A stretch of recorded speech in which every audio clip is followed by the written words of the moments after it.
अन्याय के खिलाफ शक्ति का प्रतीक।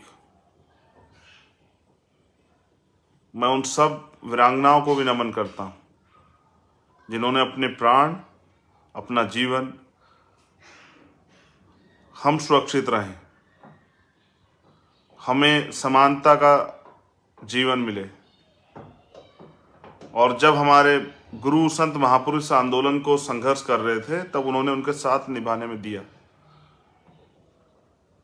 तो 2 अप्रैल 2018 ये एक बहुत बड़ा दिन है, इतिहास में दर्ज हुआ है दिन। किस लिए दर्ज हुआ कि हमने अपने अधिकारों की लड़ाई लड़ी। इसको हम 2-3 नामों से जानते हैं। जैसे हम इसको बलिदान दिवस के नाम से भी जानते हैं, जैसे हम इसको बहुजन एकता दिवस के भी नाम से जानते हैं, हम इसको बहुजन संघर्ष दिवस के नाम से भी जानते हैं, हम इसको शहादत दिवस के भी नाम से जानते हैं। लेकिन ये शहादतें क्यों और किस लिए, और उस शहादतों से हमने क्या सीखा और भविष्य की क्या तैयारी हमारे पास। 2 अप्रैल का आंदोलन क्यों करने की जरूरत पड़ी।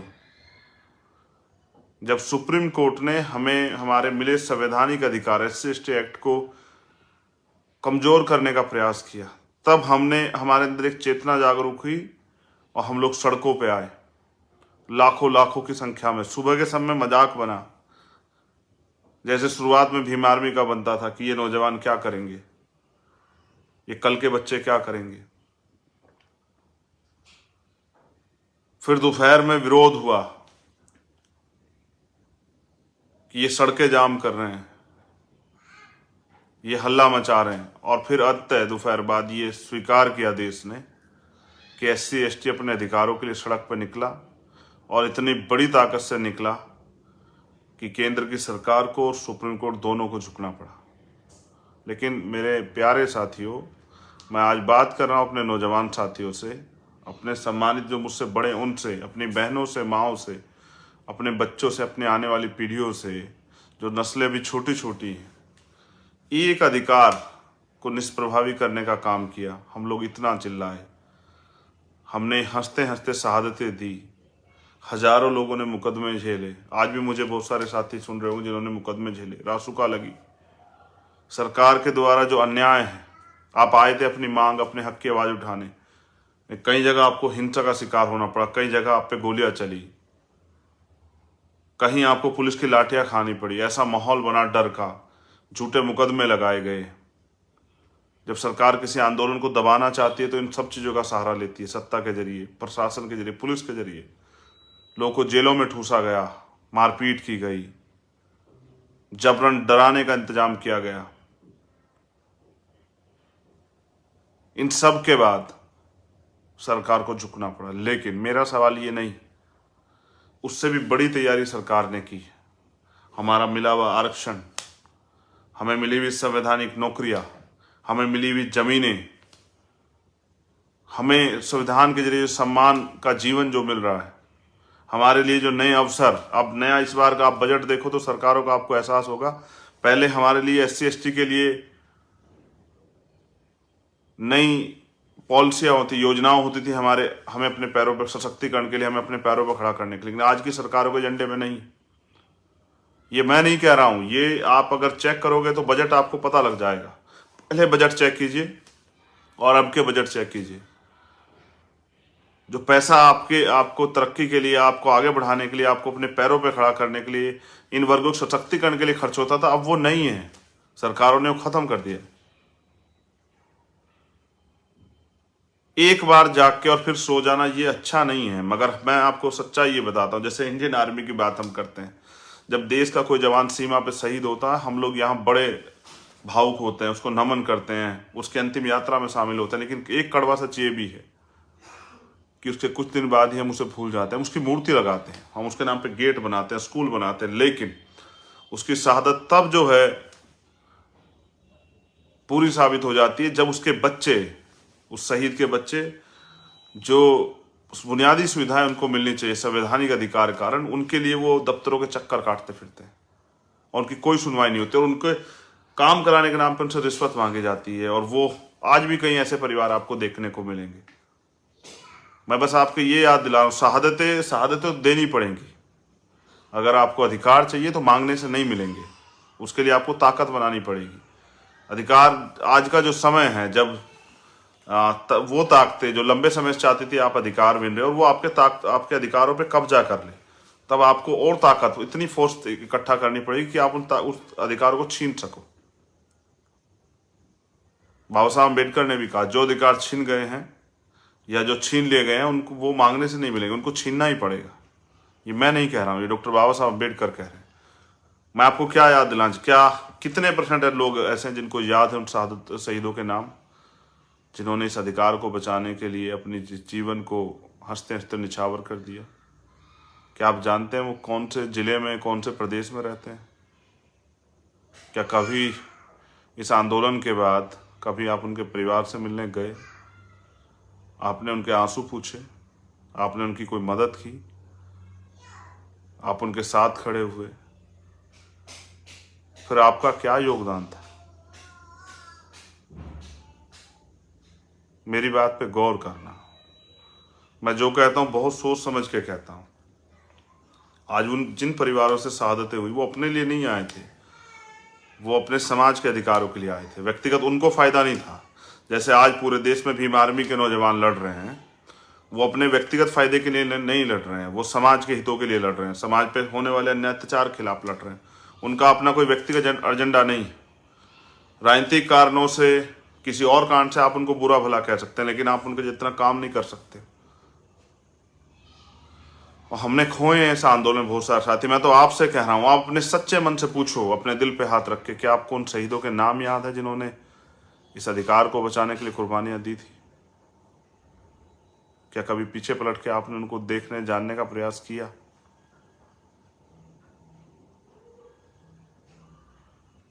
फिर कभी कोई अन्याय होगा, फिर कोई अधिकार छिनेगा, फिर बड़े पैमाने पर इकट्ठा होंगे, फिर सरकार जबरन जेलों में भेज देगी, मुकदमे लगा देगी, मारपीट करेगी, लाठी गोली सबका सहारा लेगी।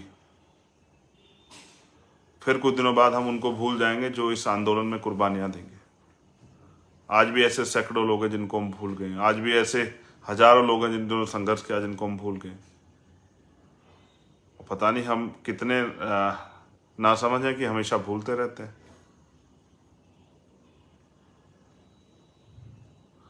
मैं तो बस आपके याद दिला रहा था कि वो सब नौजवान अपने निजी स्वार्थ में नहीं, समाज के मान सम्मान की रक्षा के लिए सड़कों पे आए थे। उनके हिस्से में क्या आया, उनके परिवारों के हिस्से में क्या आया, मैंने तो वादा किया अपने लोगों से, जिस दिन मेरे पास अवसर होंगे मैं दिखाऊंगा उन परिवारों के लिए हम क्या कर सकते हैं।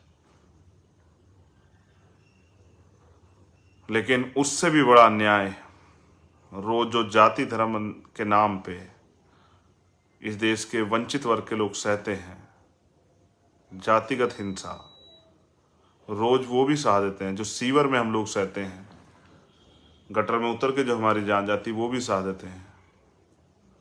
और क्योंकि व्यवस्था ने हमें इतना कमज़ोर बनाया और सत्ता हमारे हाथ में नहीं है कि मजबूरी में अपना घर का चलाने के लिए, अपने बच्चों के पेट में रोटी पहुंचाने के लिए, उनकी किताबें, उनकी इलाज के खर्चे के लिए, घर में परचून के सामान के लिए, रसोई के सामान के लिए हमें मजबूरी में काम करना पड़ता है। मेरा काम है आपको समझाना। मैं आज आपको राजनीतिक बात बताने नहीं आया, मैं तो बस आपसे कहने आया हूं कि क्या आप शहादतों का मोल समझते हैं? अगर समझते हैं तो फिर जो लोग लड़ रहे हैं उनका साथ दीजिए। उसके बाद भी हमने 2 बार भारत बंद किया है, कोई शहादत नहीं हुई, क्योंकि बिना नेतृत्व के अगर आंदोलन होगा तो नुकसान की संभावना ज़्यादा है, अगर दिशा निर्देश नहीं होंगे। उस आंदोलन से मैंने बहुत सीख ली थी। मैं उन हजारों नौजवानों को सलूट करता हूँ, जय भीम, क्रांतिकारी जय भीम पेश करता हूँ, जय जोहार पेश करता हूँ, जिन लोगों ने इस अन्याय में बहुत सारे दुख सहे, खूब मार खाई, खूब अन्याय सहा, आज भी मुकदमे झेल रहे हैं। मैं उन सभी नौजवानों को जो जहां भी और मुझे सुन रहा है, सोचे मैं स्पेशल आप ही का नाम लेके कह रहा हूं कि मेरे भाइयों, आपने उस दिन को आज का जो दिन था 2 अप्रैल 2008, आपने उसको इतिहास में दर्ज करा दिया। आप योद्धा हो, और आपको पैदा करने वाली माँ और पिता भी योद्धा हैं जिन्होंने आप जैसे योद्धा को जन्म दिया। मुझे गर्व है कि मैं आप में से एक हूँ। मुझे गर्व है कि जब आप लड़ते हैं तो इतिहास में दर्ज कर हो जाते हैं और इतिहास में दर्ज करा देते हैं अपने संघर्ष को। आप सब भाइयों को मेरी तरफ से दोबारा से जय भीम। आपका संघर्ष, आपका बलिदान व्यर्थ नहीं जाएगा। मैं ये बताने के लिए लाइव हूँ कि आपने जो दर्द सहा वो भी व्यर्थ नहीं जाएगा। आपने जो जिन उम्मीदों के साथ वो लड़ाई लड़ी वो भी व्यर्थ नहीं जाएगी। हमारे महापुरुषों के अधूरे सपने भी पूरे होंगे। उनके संघर्ष का जो मोल है वो भी उद्देश्य जो मोल है वो भी जिंदा रहेगा, वो उद्देश्य भी जिंदा रहेगा, वो उम्मीदें भी जिंदा रहेंगी, हम कामयाब भी होंगे। लेकिन इस तरह भूलने से काम नहीं चलेगा। मैं भी 16 महीने जेल में रहा। हमारे लोग राजनीतिक कारणों से कुछ आरोप लगा देते हैं, लेकिन कभी 2 दिन समाज के लिए घर से निकलिए तो शायद आपको एहसास हो जाएगा कि क्या सहता है एक क्रांतिकारी, एक समाज सेवी, जब वो समाज की लड़ाई लड़ने के लिए बाहर निकलता है। दूसरे लोगों का विरोध होता है और अपने लोग भी जाने अनजाने में उसका मनोबल तोड़ने का काम करते हैं। 500 से ज़्यादा दिन होते हैं। हर एक रात जेल की ऐसे गुजरती है जैसे लगभग 1 महीना हो। दिन के इंतजार में आंखों के रंग सूखे पड़ जाते हैं। मैंने वो जीवन जिया है। एक 6x10 की कोठरी में 16 महीने, इस उम्मीद के साथ कि और किसी के साथ ऐसा अन्याय ना हो, इसलिए लड़ना है। हमने प्रयास किया है हमेशा उस लड़ाई को आगे बढ़ाने का। आज मैं अपने संघर्ष से ज़्यादा आपके संघर्ष को, जो 2 अप्रैल 2018 में जिस भी साथी ने जितना जहाँ भी संघर्ष किया, मैं उनके संघर्ष को ज़्यादा बल देता हूँ। और मैं मानता हूँ कि आपका संघर्ष देखने लायक था। आपने इतिहास में रचा, आपने इस आंदोलन को इतिहास में दर्ज कराया। मेरी तरफ से आपको बहुत बहुत मंगल कामनाएं। हर उस भाई के लिए कह रहा हूँ जो कहीं भी था देश के किसी भी कोने में, और उसने इस समाज के लिए होने वाले और अपने स्वाभिमान सम्मान के संघर्ष की लड़ाई लड़ी। लेकिन फिर आपसे कह रहा हूँ कि इस तरह अगर आप सादतों को भूल जाओगे तो फिर दोबारा से शायद कोई ईमानदार से लड़ने ना आए। तो जो लड़ रहा है उसका सम्मान कीजिए। मैं उनके लिए बोल रहा हूँ जो 2 अप्रैल 2018 के साथी। मेरा तो जीवन ही ये है, मेरे साथियों का तो जीवन ही है। उनके लिए तो हर दिन 2 अप्रैल जैसा, जब उनको खुद को साबित करना होता है हर लड़ाई में। आज भी कहीं ना कहीं भीम आर्मी के लोग आंदोलन कर रहे होंगे, जैसे मुंबई में, जैसे गुजरात में, जहाँ एक बहन के साथ अन्याय अत्याचार हुआ और कार्रवाई नहीं हो रही। कार्रवाई के नाम पे खाना पूर्ति हो रही। मैं भीम आर्मी के भी एक साथी को, जिनकी वजह से मैं हूँ, जो मेरा परिवार है, जिनकी वजह से भीम आर्मी का एक छोटा सा सिपाही गौरवान्वित होता है, जो देश के सभी कोनों में रह के अन्याय के खिलाफ लड़ते हैं, जो नीला पटका शान से पहनते हैं और उस नीले पटके के लिए कोई भी कीमत चुकाने को तैयार है उसके सम्मान के लिए। मैं उन सभी साथियों को भीम आर्मी की बहुत बहुत बधाई और मंगल कामनाएं देता हूँ।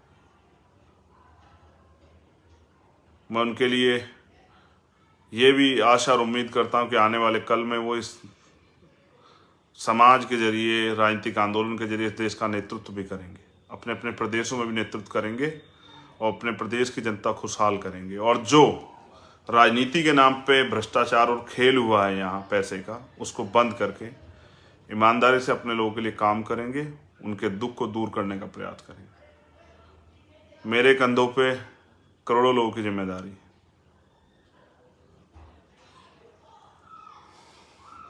जब मैं जाता हूँ कहीं तो उन बहनों के माँओं के आंसू देख के अंदर तक हिल जाता हूँ। वो उम्मीद करती हैं कि कल ये हमारा सहारा होगा। जिस तरह घर में अपने बेटे को देखती है, इस तरह से हमें भी देखती है कि ये बेटे की तरह मेरे जीवन में कुछ परिवर्तन करेगा। मैं वादा करता हूँ उन करोड़ों माँओं से, अपनी उन बहनों से, करोड़ों अपने उन भाइयों से, आज के इस पवित्र दिन, आज के इस ऐतिहासिक दिन, कि हम इसी जीवन में अपने महापुरुषों का सपना भी पूरा करेंगे, बाबा साहब अम्बेडकर और माननीय काशीराम साहब का, और सामाजिक परिवर्तन, आर्थिक मुक्ति के आंदोलन को सफल भी करेंगे। इस देश के संविधान की रक्षा भी करेंगे, उसको लागू भी कराएंगे। बस आप संघर्ष को ना भूलें और आपके हाथ वो मेरी पीठ पे हों या मेरे हाथ में हों, जो मुझे आगे बढ़ने का हमेशा उत्साह देते हैं, भीम आर्मी को उत्साह देता रहे, आज़ाद समाज पार्टी को ताकत देते रहे। बहुत बहुत धन्यवाद आप सभी के लिए, पुनः मंगल कामनाएं। एक बार पुनः उन सभी वीरों को नमन जिन्होंने अपना सब कुछ, अपना जीवन सर्वत्र निछावर किया समाज के मान सम्मान के लिए। उनके माता पिताओं को, उनके परिवारों को नमन। जय भीम। मैं वादा पुनः दोहराता हूँ कि जिस दिन हम ताकत में होंगे उस दिन परिवारों के लिए वो करेंगे।